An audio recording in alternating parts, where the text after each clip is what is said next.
Today we're going to finish chapter P. So P is their preview chapter for your book, and we're going to take a look today at P.7, which is called complex numbers. So to start with, a definition for complex numbers. Complex numbers have the form a plus bi, where a and b are real numbers, and I is our imaginary number. I is equal to the square root of negative 1, or an alternate way of saying the same thing is that I squared is equal to negative 1. So jot that down, and then we're going to do a few examples.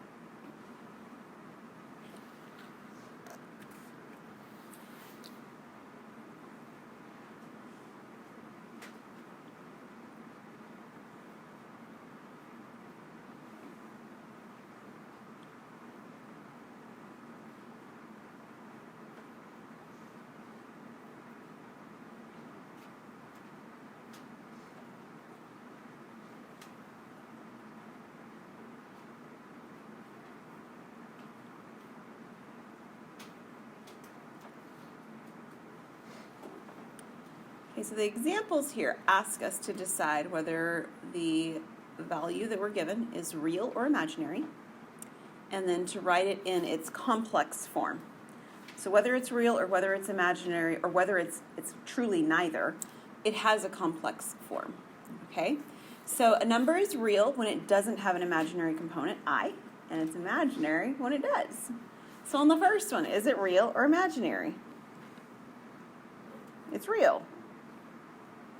And we can write it in the complex number a plus bi form because we can write the negative 72 where the a is and plus 0 times I for where the bi is.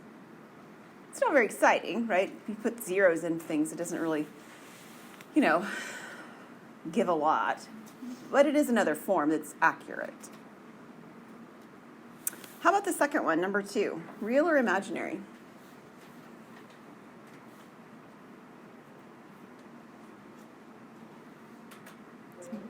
It's what? It's not real. Okay, why is it imaginary? Because it has an I. The fact that it has an I in it on number 2 makes it imaginary. I'm not sure that you can see it all that well with that black type, but it's an I there at the beginning. So this one's imaginary.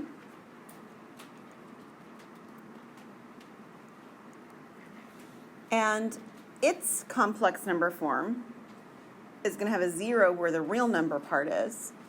And then the negative, and it looks really kind of funny to write it this way because we want to be careful, but the b would come before the I. So the I comes at the end in this particular form. So the b has a negative, right? And then square root of 5 is the coefficient value. Caution, when you put it in this form, please make sure that it does not start to look like the I is underneath the radical, because it isn't. Okay? Occasionally I'll have students who will do this to sort of designate that their radical is over. If that helps you, then please do that.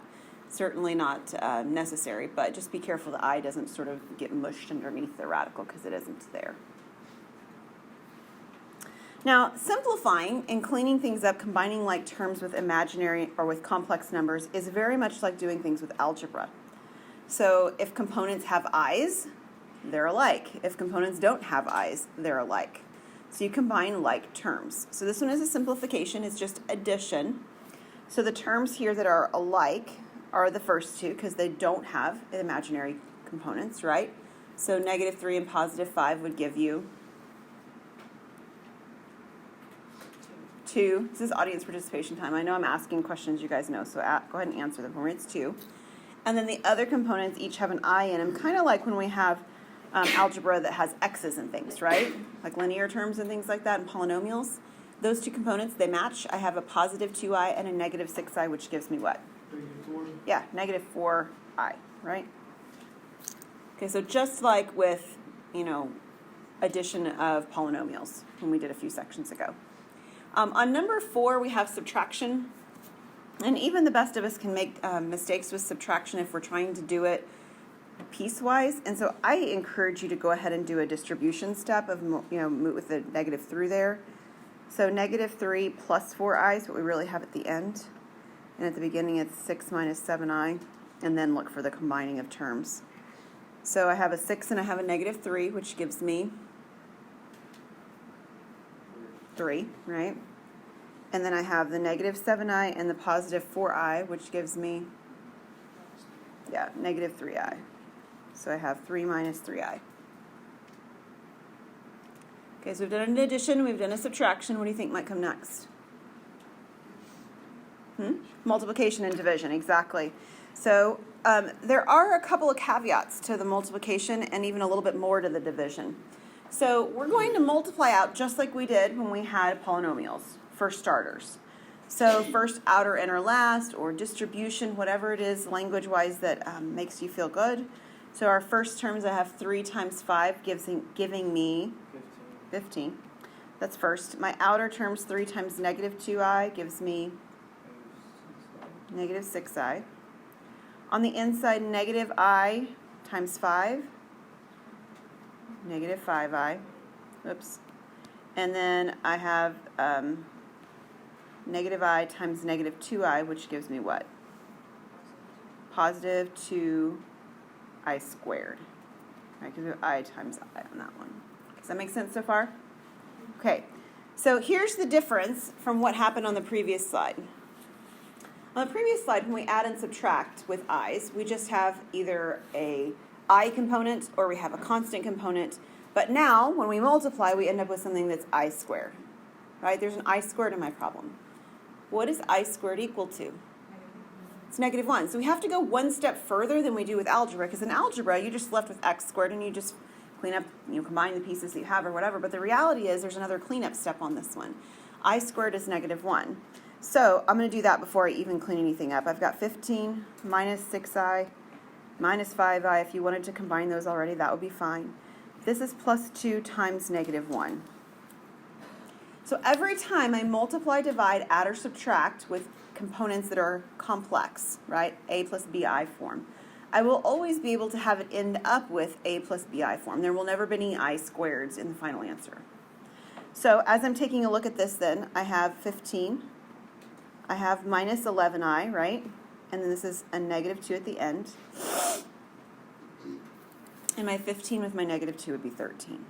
This is 13 minus 11i.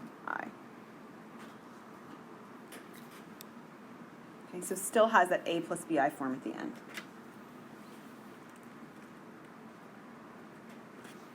Six, completely different. So one of the things that happens when you work with division is that when there is addition or subtraction in the denominator of division, it makes things more complicated. You can't just, start canceling things out because there's addition and subtraction. And whether you recognize it or not at the get-go, the reality is that the numerator and the denominator are sort of grouped together in these components. It's like they're in parentheses, even though they don't show them. They're there. So you can't do division because order of operations says first I have to figure out what's going on inside the parentheses, right? So there's not any way to simplify it directly. The way that we simplify this is we actually need to multiply the denominator by something to clean it up. So here's the idea. All right, so whatever's in the denominator, it's a plus bi right now. We're going to multiply by the same thing, the 1 and the 4i, with the opposite sign in the middle. There's a name for that. Does anybody remember it? What that's called when we multiply by the same thing with the opposite sign in the middle? You guys seen it before?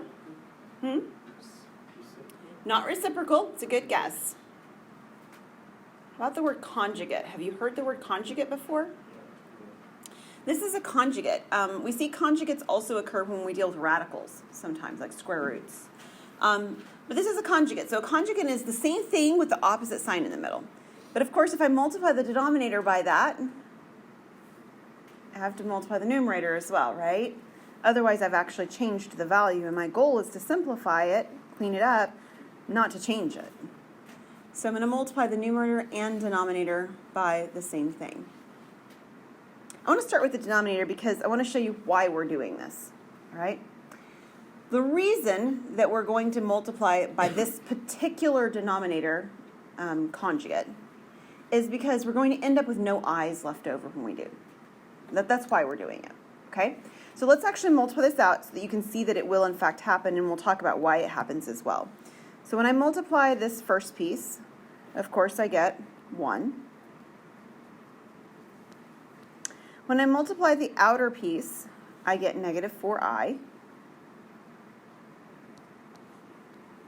When I multiply the inner piece, I get what? Positive 4i. And then when I multiply the last pieces, what do I get? Negative 16i squared. Perfect. Okay, so what we see happen in the middle first is we see that these are always going to match. I'm always going to get the same components, one positive, one negative, when I do this. That's the reason why conjugates are helpful, is because the inner and the outer terms add to the same thing with opposite signs, or multiply the same thing with opposite signs. They add to 0. Okay, that's a conjugate compare process. Okay, it's why it works. But the beautiful thing for us, because we're dealing with, this should say I squared, I'm sorry, I didn't get that all the way finished.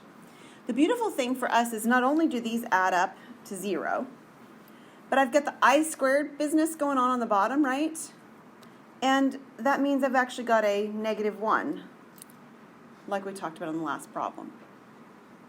So what is this denominator going to end up becoming? Do you see it? Yeah, 1 plus 16 or 17.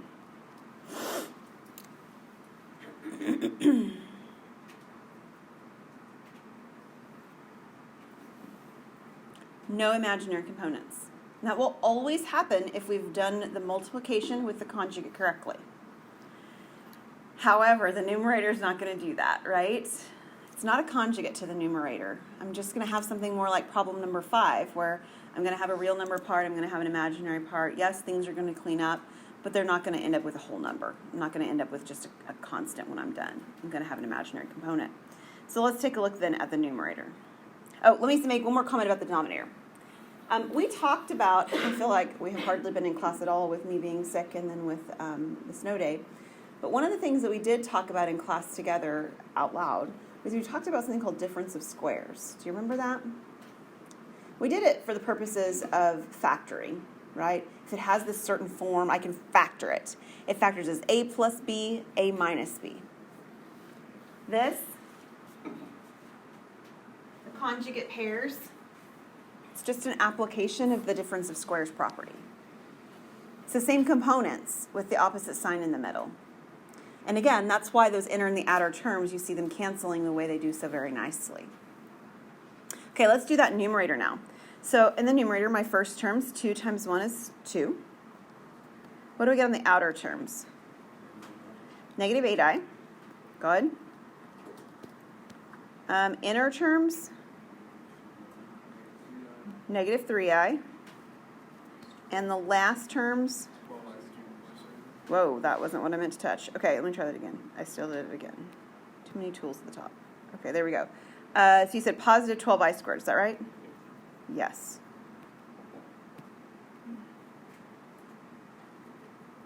Okay, so we have the negative 8i and the negative 3i. It's going to be negative 11 and I in the middle, right? So I have 1 at the beginning. I'm sorry, 2 at the beginning. Negative 11i in the middle. And then it says positive 12i squared. What is that if I simplify? It's negative 12. Okay, everybody good so far? Okay, I need a little bit more room to work, so I'm going to move down. We'll adjust this part here. So in the top, on the bottom I had 17. On the top I actually end up with negative 10 minus 11i.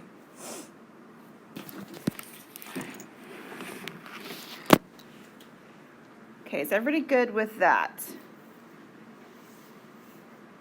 All right. On a test, on a quiz, I'm fine with you leaving it right here. But I want you to know that my math lab might not like that as a final answer form, and it might want you to write it like this instead. It might want you to write it as negative 10 over 17. What is it, a minus actually? No space. Minus 11 over 17i. Right, where it has the a, and then it has the sign, and then the b, and then the I. So it might have you break it apart into individual pieces over the individual denominator, okay? I don't care whether you do it for me or not, but there may be a formatting thing if you try to do it the other way in my math lab. Definitely the hardest one we've done so far, number 6. A lot going on. Any questions on that?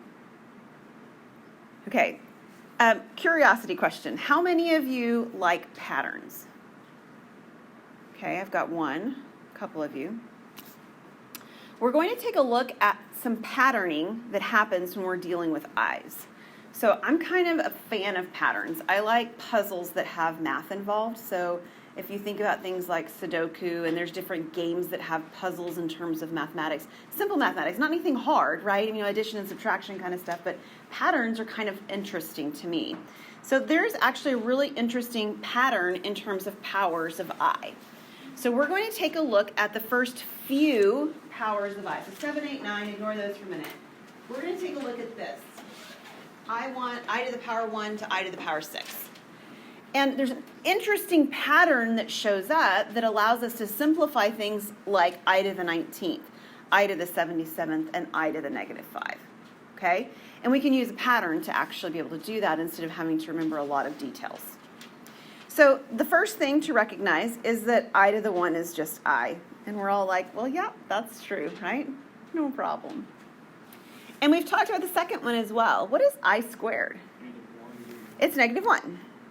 Okay, so those two pieces are old news. But we're looking at some pieces after this. So, what about I cubed? Well, I could break apart I cubed up into I and I squared. Right?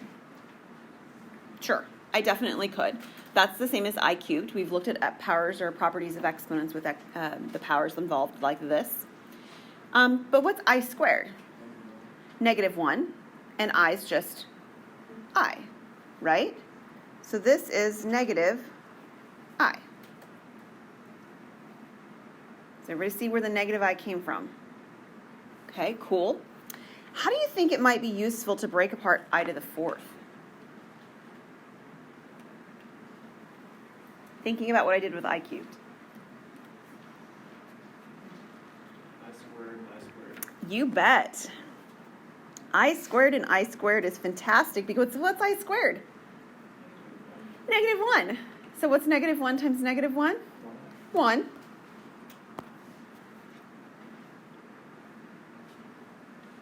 Okay, everybody good so far? Cool. I to the 5th. Well, it's super friendly and nice for me to go I and I to the 4th. Because what's I to the 4th? 1. So what does that simplify to? I. What about I to the 6th? How might you want to break that up?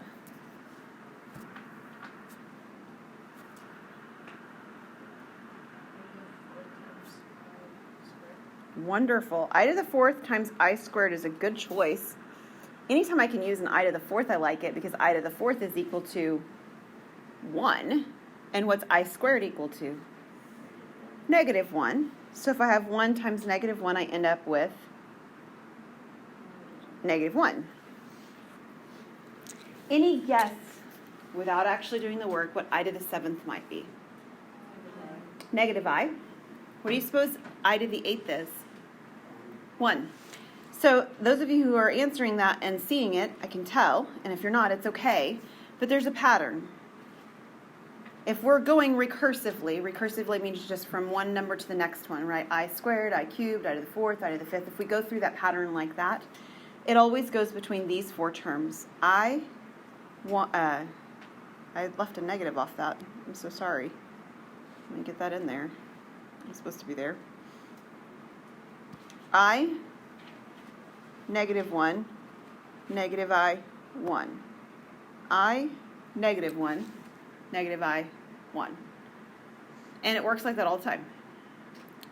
So it's all based on which of those four, really, which of these four options does it really become if I break things apart? So I want to work with you on 7 and 8, especially with thinking about it that way. And then I'd also like to show you a very interesting shortcut if you're interested in thinking about it from a slightly different perspective.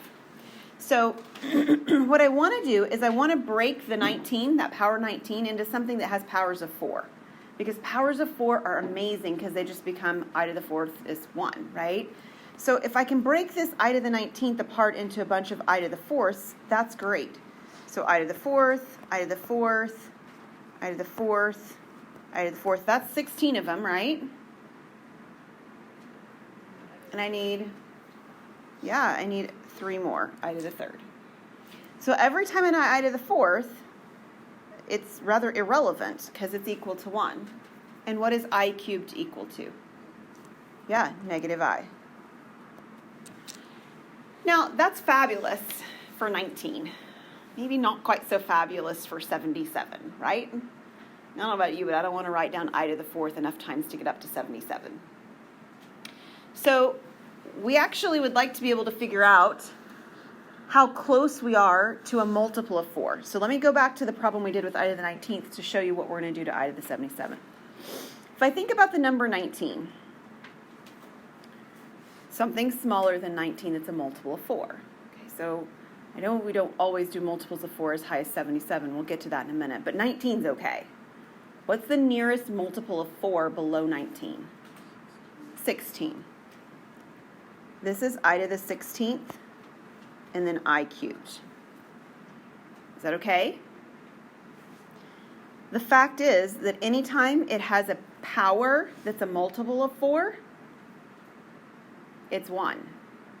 Because I to the 4th and I to the 8th, they're both 1. All the multiples of 4 powers are going to be equal to 1. So I can kind of shortcut looking for the exact 4s by looking for multiples of 4. So can you think of a nearby number to 77 that you know would be divisible by 4? And you're welcome to grab a calculator if it helps you to just double check yourself. Does 76 work? I don't remember for sure. 76 work? Yeah, 19. 19? Okay. So I to the 76, and you're saying 76 divided by 4 would be 19, which leaves me with an I to the 1. Yeah, exactly. So the I to the 76, again, we chose it because 76 is evenly divisible by 4. And then whatever else we need left over, in this case a 1, to get to the 77 is what we have. So the part that I've circled in the yellow, that's equal to 1. So this ends up giving me just I. Cool? So we're looking for multiples of 4. Number 9 is very interesting. I wanted to show you what happens when you have negative exponents. But we've talked about negative exponents before. Do you remember what we said about negative exponents? How do we make them positive? Yeah, you flip them, right? You put them on the other side of the fraction bar. So in this case, since it's in the numerator, we put it in the denominator. So I would have 1 over I to the 5th. Okay? We already know what I to the 5th is. It's I. So this is 1 over I. And it's super tempting to say we're done. But the fact is that anytime I'm working with imaginary numbers, I don't have any denominators. I always rationalize my denominator. Now, I didn't do a denominator that quite looked like this before. The denominator that I did was more complicated. It had addition and subtraction. Do you remember that? So it's actually really a whole lot easier when I just have an I component and I don't have the addition and subtraction component in the denominator. All I have to do is multiply by I. So the numerator becomes I. And what is the denominator if I multiply I times I? It's negative 1. So this is just negative I. So I'm still rationalizing to the denominator. It's just that the rationalizing is easier since I don't have to worry about conjugate pairs. Okay, do you guys have calculators with you? Yes? No? Okay. Grab your calculator out if you have it. If you don't and you have your phone, use your phone for the moment because I want you to see this because this is really cool. If you don't have either of those things, then you might not be in college because I think you probably all have a phone with you. But you can look on somebody else's with you if you forgot it today. So grab something nearby. Here's what I would like for us to take a look at because this is very helpful and also very interesting. I would like for you to take a look at what happens when you do division of your exponents by 4. And you might just be able to do it in your head, and that's okay too. So I'm going to write mine over here on the left-hand side, of my column. I just want to divide the exponent by 4. Okay, and I want to know what the decimal part of the answer is. So somebody tell me, when I divide 1 by 4, what do I get as a decimal? 0.25. You probably knew that one. And if I divide 2 by 4, what do I get? 0.5. And 3 by 4, I get 0.75. And 4 by 4, I get nothing, right? I get 1 as a whole number. There's no decimal, right? So this is a whole number.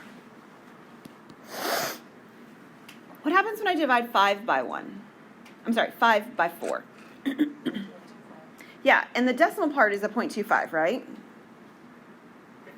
What happens when I divide 6 by 4? Decimal part. Okay, so 0.5 for the decimal part. What happens if I divide 7 by 4? The decimal is 0.75. And if I divide 8 by 4, the decimal is 0. There's no decimal. So take a look, again, patterns here. The pattern is that the decimal, if you divide, goes from 0.25 to 0.5 to 0.75 to a whole number, right? No decimal. And then it repeats. 0.25 to 0.5 to 0.75 to a whole number.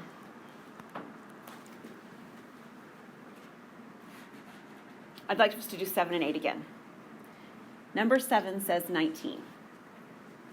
Take 19 and divide it by 4. What decimal do you get? 7.5. And if I get a decimal of 7.5, what imaginary value do I have? Negative I. So I can also do it with a decimal perspective. 19 divided by 4. I know this isn't equal to, but the decimal part is the 0.75 part. And 0.75 means I get negative 1. Negative I. Blah. Try it with 77. What happens when you do 77 divided by 4?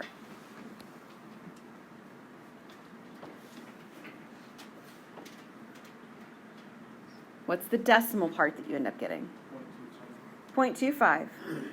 What imaginary value of my I expansion corresponds to a 0.25? I. Did I blow your mind? It's kind of a cool trick, right? And it's not really a trick. I mean, it's happening because of the powers of 4, right? I mean, like we talked about that already. That's what's going on there. But it's another way to make sure that you're getting the right value in the pattern.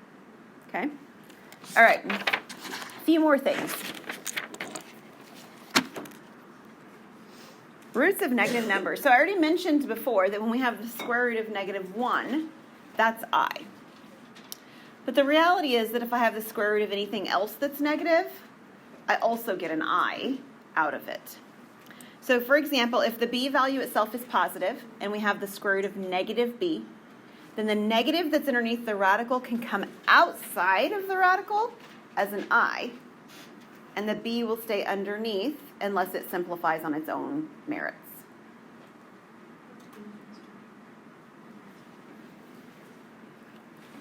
So it's almost like you're seeing this negative moving outside as an imaginary unit.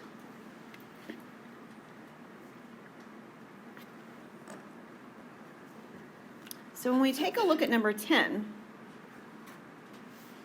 we can move those negatives out. We'll deal with the numbers in a moment, but bear with me. So this is I, and then square root of 16, plus I and square root of 25. Does that make sense from the definition above so far?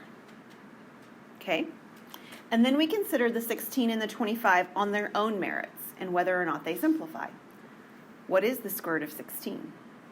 4. It's 4. So this is 4i. And what is the square root of 25? 5. So this is 5i. And if I combine like terms, they happen to be both alike at this point. So I get 9i. Not squared. That's for multiplication, and I'm just adding on this one. I could have a problem where I'm multiplying, but not this one. It's just 9i. It's a really sloppy I. It's better. Okay, now we're going to do one with multiplication. Okay, we deal with the I parts first. Okay, anything that's negative underneath the radical, we deal with that part first. So on the first one, this negative comes out. Whoops. And I have, whoops, the negative doesn't come out like that. It comes out as an I. And then I have square root of 6. The square root of 2 is already positive. It doesn't have any negative underneath, so it's just square root of 2. Okay? And then the negative comes out from underneath the third radical here, the square root of 3, because it's the square root of negative 3, so there's an I. And then square root of 3. So dealing with the I parts first. And then we're going to deal with distribution. Okay? So I'm going to multiply. The I is on the outside of the radical, so it stays on the outside. The I's are always on the outside of the radical. But then the 6 and the 2 are both under the radical, so the 6 and the 2 are now both under the radical as well.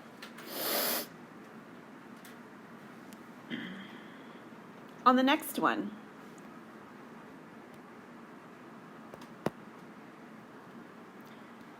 the I's, well, there's 2 of them, right? And there's a negative, so this is negative I squared. We'll deal with that in a minute. And then underneath the radical parts stay underneath the radical. So that's a 6 and a 3, like that. Is everybody good so far? Now, reality is if you want to multiply 6 and 2 and 6 and 3, you can. But I actually think it's easier to leave them broken apart like that. And we'll in fact break them apart a little bit further. So the I at the beginning is still I. How does 6 factor?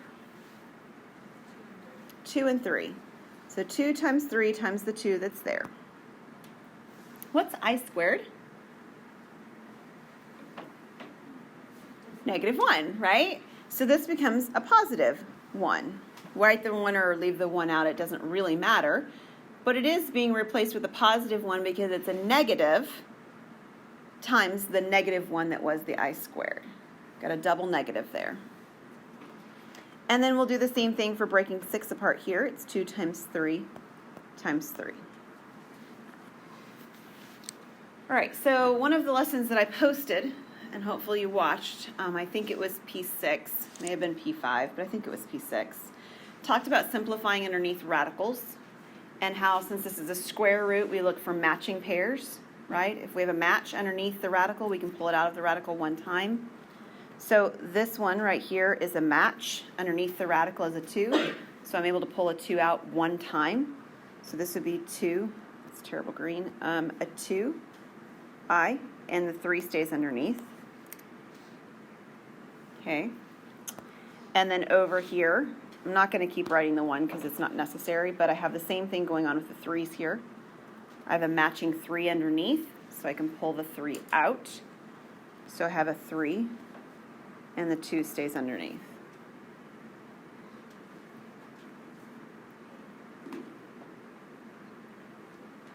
Okay, so keep remembering, at least in terms of my math lab, if you left it like this for me on a test or quiz, that's fine. But my math lab very well may want you to put it in that form. So the real number part of this, the part that doesn't have any I's, is actually this piece, which we would write in the front. And then the other part, which has the I's, has 2 pieces that will be put together. So that's the 2 square root of 3. And then the I, not underneath the radical, but beside and after the radical at the end. So we're just shifting pieces around to put it into the form that's expected of us.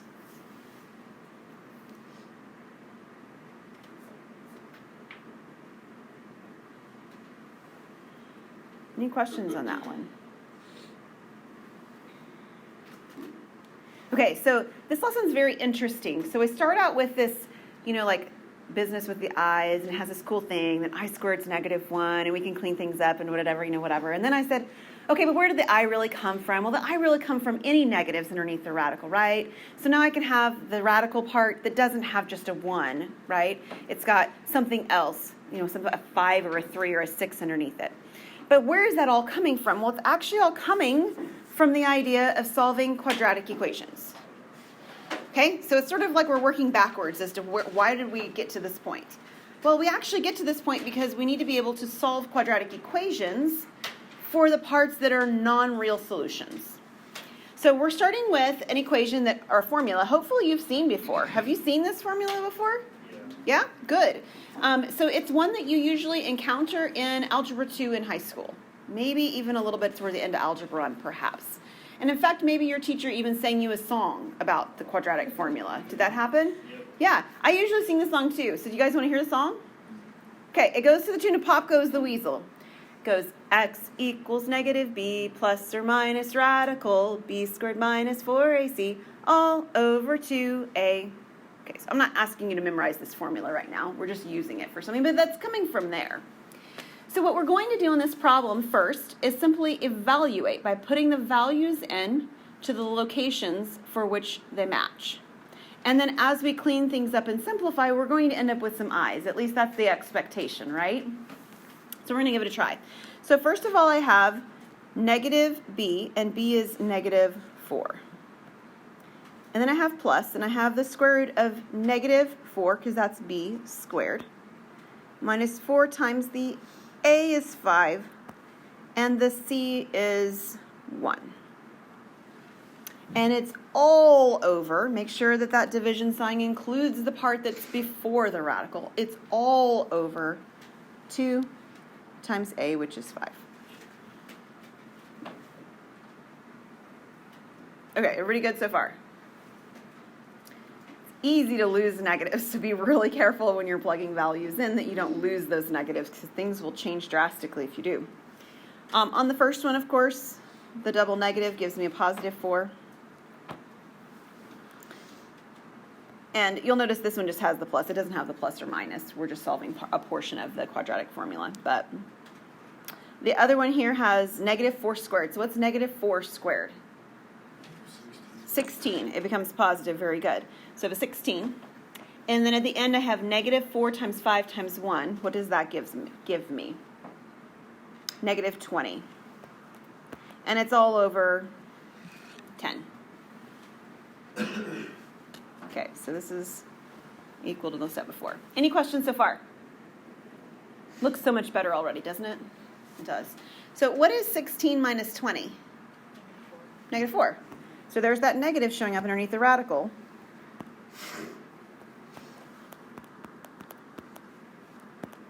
Okay. The negative means that I'm going to have an I, right? The negative underneath the radical will come out of the radical as an I. The part that remains is a 4. What's the square root of 4? 2. So I'll do that in a single step here. If you need to see multiple steps, please write them. But this is 2i. And it's over 10. Okay, even on a test or a quiz, you can't leave this one quite like this. There is one more thing for sure that you can do that really does simplify it. Do you see what it is? Yeah, everything in here is even, right? A 4, a 2, and a 10. So because every term, including the two pieces separated by addition, every single term has a 2 in it, I need to divide every term by a 2 to simplify it. So I reduce the 4 by 2 to give me a 2. And I reduce the 2 by 2 to give me 1, or just I. And I reduce the 10 by 2, divide the 10 by 2 to give me a 5. So as far as I'm concerned, this is a perfectly legit way to leave the answer. If my math lab wants it like this, then you would write this as 2 over 5 plus 1 over 5i.